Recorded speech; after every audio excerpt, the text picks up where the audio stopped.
Hello, friends. I'm Jamie Swartz, a lifestyle medicine physician and registered yoga teacher. Today, we'll be talking about the physiology of grief and yoga's healing potential. Perhaps you have lost someone you love deeply. Maybe a spouse, maybe a parent, maybe even a child. The world may feel shattered. Did you know that grief isn't just an ache in your heart? It can be a storm raging through our entire body, rewiring our brain and flooding our system with chemicals that can leave us exhausted and vulnerable. Today, we'll be diving into the physiology of grief, what happens inside us scientifically, and how yoga, backed by solid research, can help calm that storm. Woven through it all, we'll find encouragement from a faith perspective, reminding us that we are not alone in this journey. Let's walk through it together. First, let's unpack what grief does to our bodies. Grief is more than sadness. It's a full body response triggered by loss. When we grieve, our brain lights up like a fireworks show, but not in a good way. The amygdala, the almond-shaped part deep in our emotional center, goes into overdrive. It's our fear and alarm system screaming, "Danger!" even when there's no immediate threat. This hyperactivity can make us feel anxious, irritable, or numb. Meanwhile, the prefrontal cortex, the rational, decision-making boss of the brain, takes a back seat, possibly fogging our thinking and making everyday tasks feel overwhelming. But it doesn't always stop there.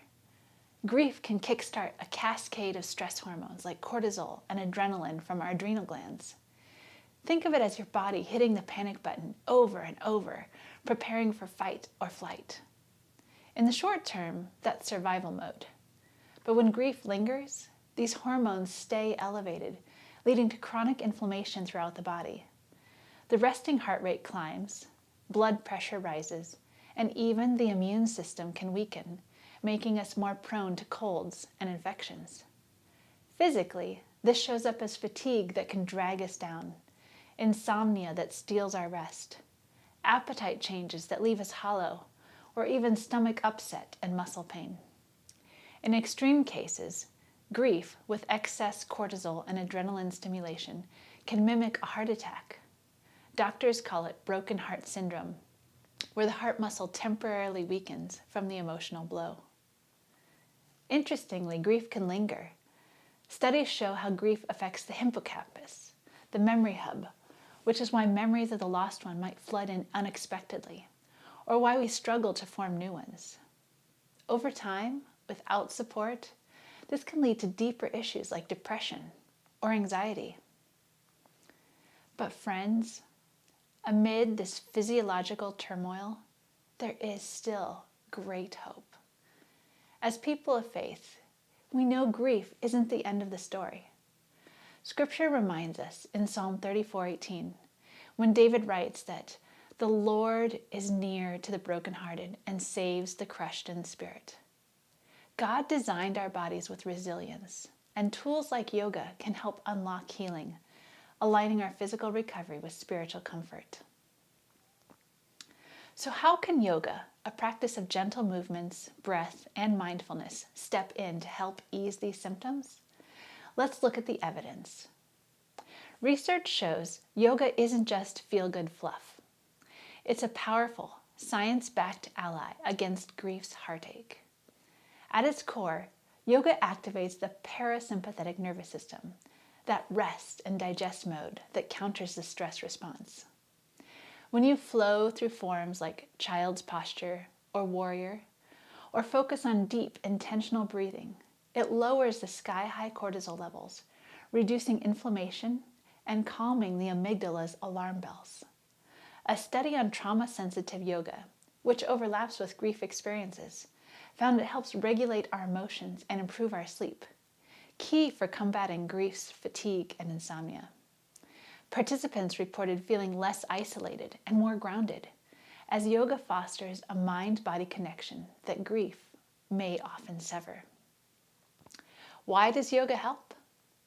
Well, yoga releases endorphins and boosts GABA, our neurotransmitter that acts like a natural tranquilizer, easing our anxiety and promoting calm.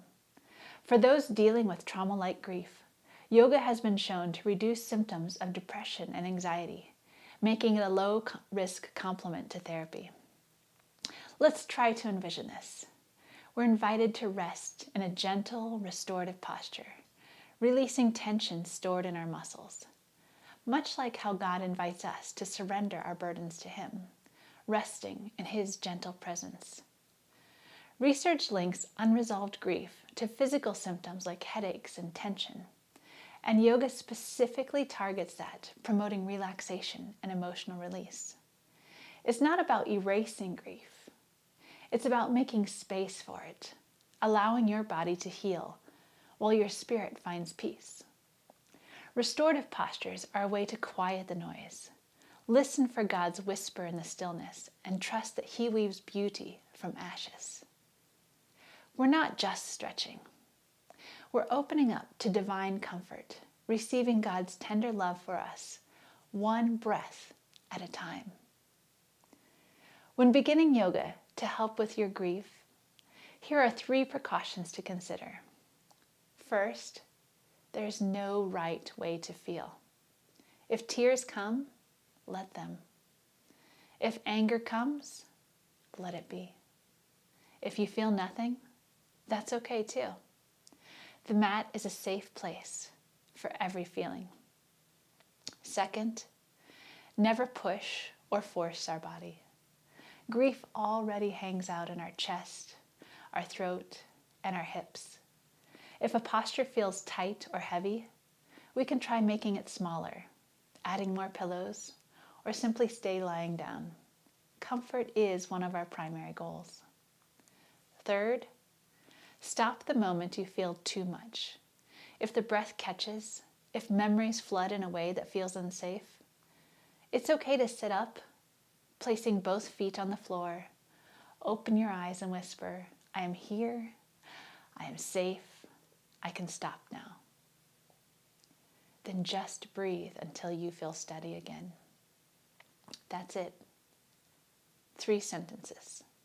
You cannot do this wrong. Placing one hand on your heart and one on your belly, let's begin by taking one slow breath.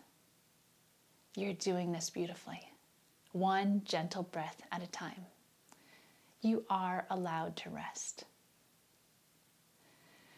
To summarize and review our discussion today, grief reshapes us physiologically, but with yoga's evidence-based tools, lowering stress, boosting mood, and fostering resilience, we can navigate it. Think about starting gently, possibly just 3 to 5 minutes focused on intentional breath and gentle restorative postures. When we combine this with prayer and meditation on God's promises, and we can feel healing unfold, you are stronger than you know, held by God's tender love that never lets go or leaves us alone. Thank you, friend, for joining me today. I hope to see you again soon. May God's loving and generous peace comfort you today.